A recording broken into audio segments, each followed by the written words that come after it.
My wife Chloe died on a Tuesday. It was raining. The kind of soft, gray drizzle she loved because it meant cozy afternoons inside. She was coming home from the grocery store, a bag of fresh basil in the passenger seat for the pesto she promised to make. A hydroplaning truck. A twisted metal chorus. Just like that, the axis of my world sheared off. The first month was a watercolor blur of navy suits, casseroles that all tasted like tin, and my daughter Lily's silent, wide-eyed tears. She was 7. At night, I'd lie in our bed, my bed now, and stare at the ceiling, waiting for the scent of Chloe's shampoo to fade from her pillow. It was a special order, lavender and something else. Fig, maybe. I couldn't remember. The forgetting had already begun, and each lost detail felt like a second, smaller death. I was a ghost haunting my own life. I'd forget to eat. I'd show up to my job as a mid-level architectural drafter and stare at lines on a screen until they bled into meaningless shapes. Lily's teacher, Mrs. Albright, called me into school. Lily's a quiet girl, Mr. Reed. But she's not speaking at all during group activities. She just draws. She slid a piece of paper across the desk. It was a detailed crayon drawing of our house, but with a giant, black hole where the front door should be. The hole. I knew the hole. It lived in my chest.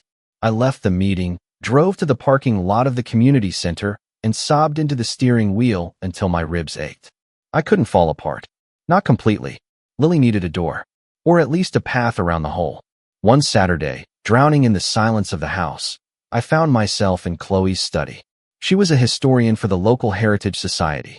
Her space was organized chaos, stacks of archived photos, delicate maps under weights, her elegant, looping handwriting on 100 sticky notes. In the corner, on a low bookshelf, were the albums. Not digital. Physical, leather-bound, heavy things. Her life's work outside of work. Our life's work. She called it the archive of us. Every few months, she'd meticulously print, curate, and arrange photos into these volumes. It was her ritual. I'd teased her about it in the age of cloud storage. What if there's a fire? I'd ask.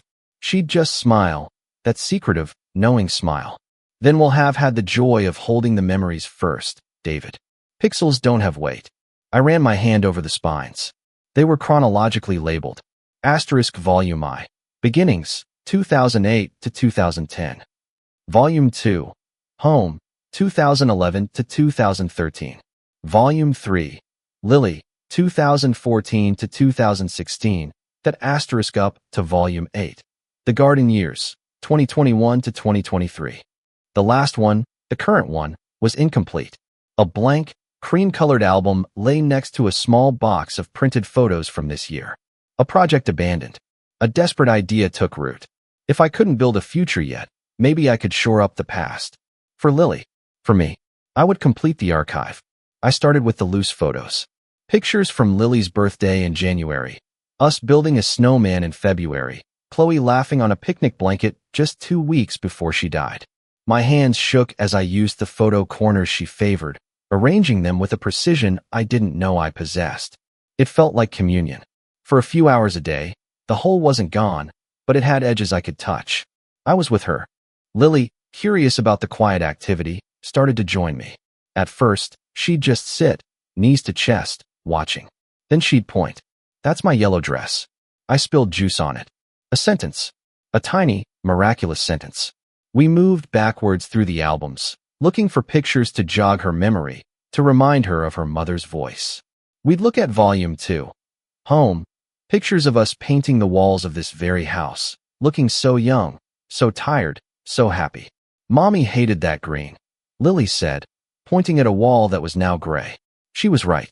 Chloe had called it avocado tragedy. I'd forgotten. This became our therapy. After school, we'd sit on the study floor, an open album between us. Lily started talking more. She'd tell stories I'd forgotten, details Chloe must have repeated to her. Mommy said you dropped the ring in the sand at the beach and screamed like a seagull. I had. I'd buried that memory out of embarrassment. Chloe had treasured it. As we worked backward, the narrative of us solidified in my mind. A love story. Met in grad school. Me, the pragmatic draftsman. Her, the romantic historian. A courtship of library dates and budget vacations. The struggle to buy this house. The joyous shock of Lily. The slow, comfortable settling into our 30s. A good marriage. Not perfect. We bickered about money, about my long hours, about her mess in the study, but strong.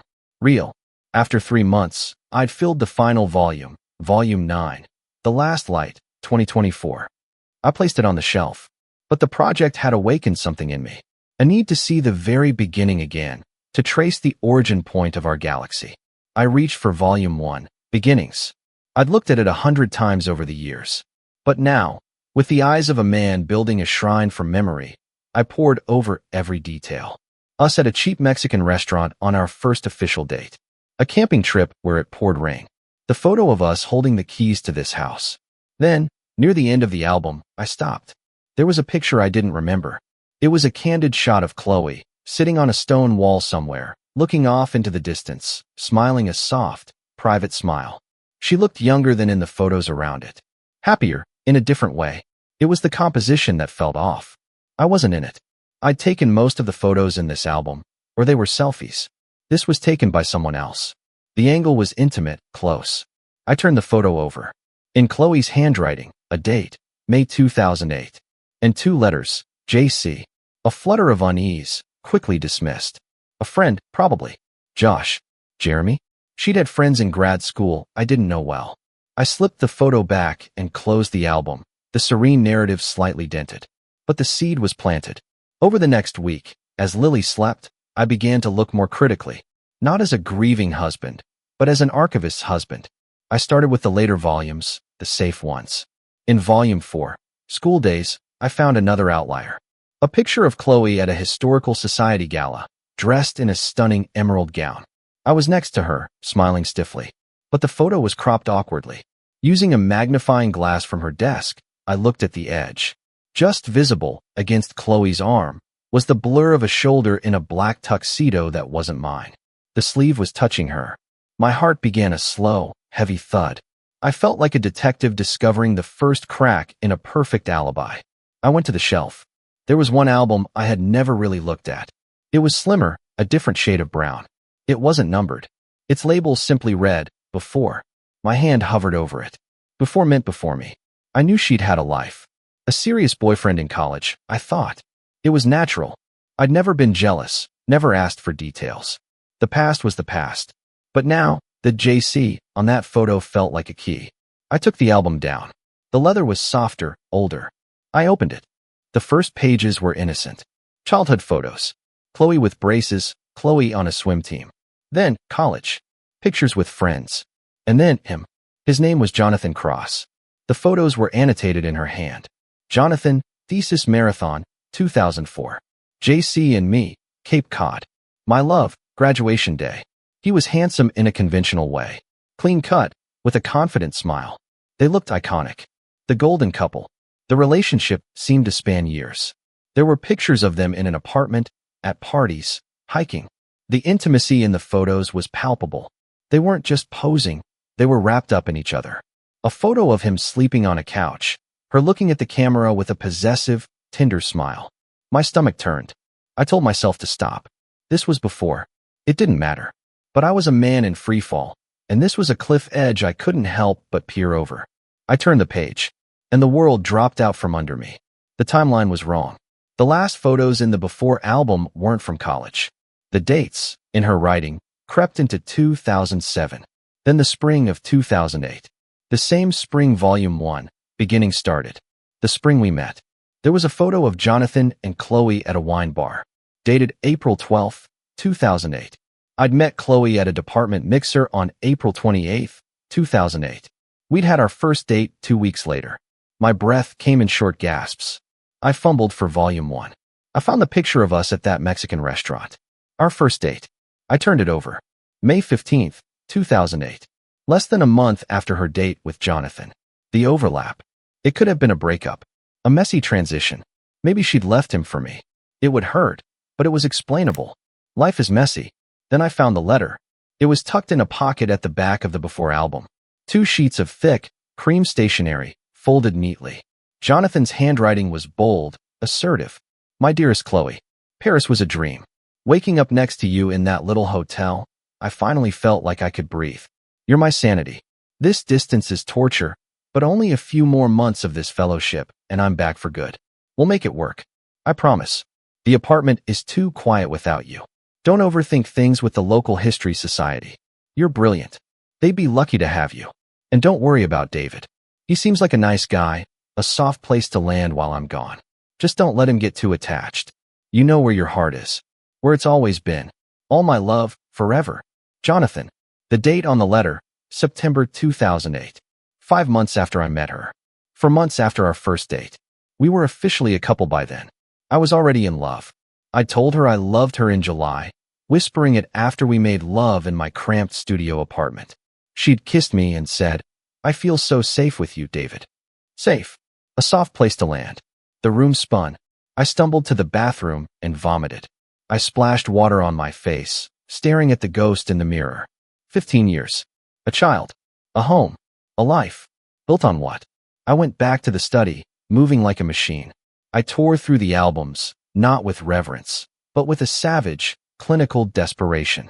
I was an archaeologist of my own ruin. I found the gaps.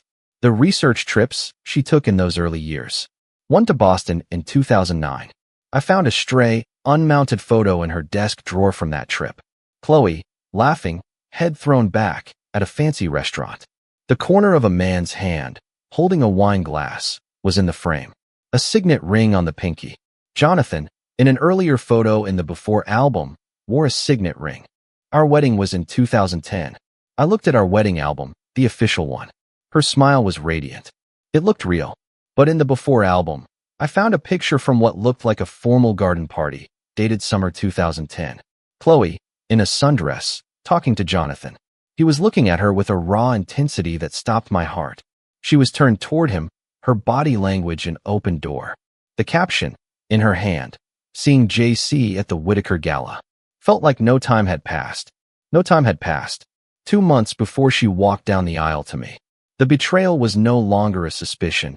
It was a structure, with foundations and load-bearing walls. It had a name, Jonathan Cross. I Googled him with trembling fingers. He was a prominent architectural historian, a professor at a prestigious university on the East Coast. He was divorced. He published books. He had a Wikipedia page. I, David Reed, drafter, widower, had a page in a company directory. The pieces assembled into a monstrous, coherent whole. I had been the nice guy, this soft place to land, while her turbulent, passionate relationship with Jonathan weathered a long-distance storm. I was the stable, reliable local option. The man you married because he could give you a house, a child, a normal life, while your heart belonged to a brilliant academic who was never quite ready to settle down. Was I Plan B? Or was I the convenient facade? The question echoed in the hollowed-out cavern of my chest. The grief that followed was different. It wasn't soft and gray anymore. It was red and black, a corrosive fury mixed with a shame so deep I couldn't speak. How could I have been so blind? So trusting? All our quirks, reevaluated. Her secretive smile when she'd work on the albums. Was she curating a lie? Her occasional melancholy, which I'd attributed to her artist's soul. Was it heartache for him? Our own love life.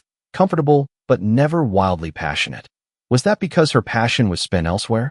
I looked at Lily, sleeping peacefully, her face a perfect blend of me and the woman who had possibly lived a double life. My love for her was the only thing that wasn't poisoned, but it was now intertwined with a terrifying question. Did Chloe stay with me just for Lily's sake? I couldn't eat. I couldn't sleep. I'd sit in the study, surrounded by the beautiful, damning albums, and rage would boil over. I wanted to smash them, burn them. I wanted to destroy the archive of the lie, but I couldn't. They were also Lily's history, her mother's handwriting, her baby pictures. I was trapped in a nightmare of my own discovery. I had no one to confront. Chloe was gone. To scream at her ghost was madness. To call Jonathan? And say what? Did you sleep with my wife for 15 years? I had no proof of an ongoing affair, only evidence of an enduring emotional connection that predated and likely outlasted my entire marriage. The self-respect I'd been clinging to, the good husband persona, evaporated. I felt like a fool, a placeholder, the chump in the background of his own life story. Weeks passed in a haze of silent torment. I functioned for Lily, made pancakes, signed homework, but I was a shell. The kind Mrs. Albright called again. Mr. Reed, Lily is regressing. She's drawing the black hole again. I was the black hole now. I was sucking all the light out of my daughter's life. One night, after putting Lily to bed, I stood in the study. The album seemed to mock me. My completion of Volume 9 was the final, ironic touch, the dutiful husband finishing the wife's project, oblivious to the truth hidden one shelf away. A cold clarity settled over me. This secret would kill me. It would kill whatever relationship Lily might have with her mother's memory. I had two choices: bury it and let the poison seep through the rest of my life, or face it, somehow, and try to excise it. I took down Volume 1, Beginnings, and the Before album. I laid them side by side on her desk. I took the damning letter, the gala photo, the wine bar picture. I assembled the evidence not as a grieving husband, but as a historian facing an inconvenient truth. My hands were steady for the first time in weeks. I needed to know the scope. I needed to know if it ever ended. I began a methodical, painful search. I went through her old laptops, password protected, but Lily's birthday unlocked them. I checked email archives. Most personal ones were deleted. I looked for receipts, flight stubs, anything from the later years. My search was frantic, driven by a need for the worst, to finally touch the bottom of this pain. And I found it, not in a dramatic cache of love letters, but in the mundane. In a file labeled Tax Docs 2018, I found a scanned receipt from a boutique hotel in Chicago, dated for a weekend when Chloe had told me she was at a historical society conference in Cleveland. The receipt was for 2 people. Room service for 2. Champagne. That was 7 years ago. Lily was 2. We were supposedly in the thick of happy, young family life. The bottom fell out. It wasn't just a messy beginning. It was a thread that ran through the entire tapestry of our marriage. A parallel life. I thought of the nights she'd been working late, the sudden girls' weekends. Each memory now had a shadow. I fell to my knees on the study floor, the printed receipt fluttering from my hand. The sobs that came were silent, wrenching things, torn from a place deeper than grief. This was the death of the story. The narrative of us was not just incomplete, it was fiction. I had loved a character. I had built a life on a foundation of sand and called it rock. What did I do now? Who was I, if not Chloe's husband? The question was terrifying. For 15 years, my identity had been intertwined with hers. The reliable one, the steady one, the man who loved her. Now, that identity was a costume I'd worn in a play she was directing with another man. The anger came again, white-hot and purifying. I didn't want to be the sad, betrayed widower. I refused. Rage was better than despair. It had direction. I took all the evidence, the letter, the photos, the receipt, and put them in a plain manila envelope. I didn't know what I would do with it, but having it contained gave me a sliver of control. The next morning, I looked at Lily eating her cereal. Her small brow was furrowed, a mimicry of my own constant expression. I was failing her. By clinging to a ghost and a lie, I was leaving her motherless and fatherless. That was the pivot.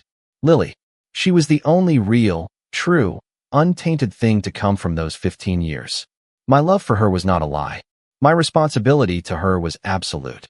I couldn't tell a 7-year-old that her mother lived a secret life. That was a burden no child could bear. The archive of us, for Lily, had to remain a record of love, even if it was a curated one, even if the curator had been flawed. That was Chloe's legacy to her daughter, the story of a loving mother. It was a story I would protect. But for me, the archive was closed. The story was over. I took the Before album and the manila envelope. I didn't destroy them. That felt too much like her, erasing, curating. Instead, I sealed them in a plastic storage box and put it in the far corner of the attic. I acknowledged the truth. I buried the evidence, not out of denial, but because it was toxic waste. It needed to be contained, isolated. Then, I went back to the study. I took down Volume 1, Beginnings. I removed the photo of her on the stone wall, the one with JC on the back. I put it in the attic box. In its place, I put another photo from that same time, one of the two of us looking awkward and happy. I was rewriting the archive, not to insert new lies, but to protect its core purpose for my daughter. It was an act of preservation, not of truth, but of meaning. It was the hardest thing I'd ever done. It felt like a betrayal of myself, of my newfound, painful truth. But parenting, I was starting to learn, was a series of choices about which truths to tell and when. A strange calm followed. The manic energy of discovery was gone. The bottom had been reached, and I was still here. Bruised, hollowed out, but here. With a daughter who needed me. I started therapy. I said it was for grief, which was true. I just didn't specify which layer of grief. Talking to a neutral professional gave the poison a place to go outside of my head.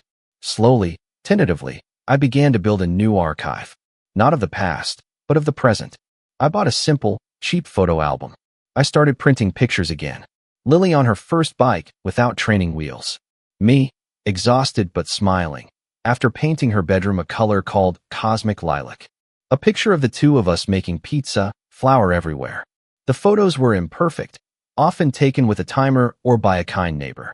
They had no elegant captions, just dates in my blocky handwriting. I called it the Archive of Now. One afternoon, 6 months after my discovery, Lily was looking at the new album. She pointed to a picture of me, asleep on the couch, a book on my chest.